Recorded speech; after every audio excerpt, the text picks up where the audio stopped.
Jadi utang orangnya kan kenapa lah mudarat.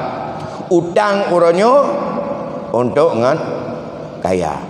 Hingga terjadilah riba besar.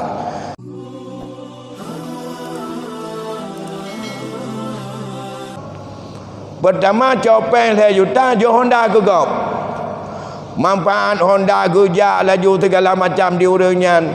Lantang menjadi orang gatin tak bantu si bulan untuk tak putang. Dia nyan atai kat orang gatin nyan menyoganya tukang RBT. Honda tak cok ke katanya ngampung minta rezeki. Ngampung ke bayar hutang katanya.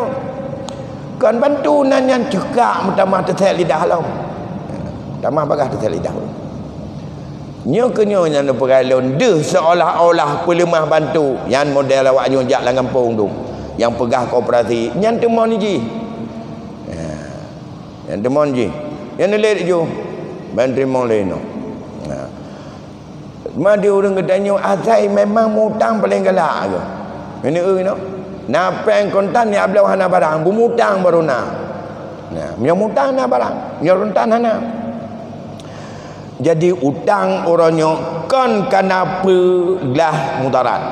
Utang orangnya untuk ngan kaya. Hingga terjadilah riba besar.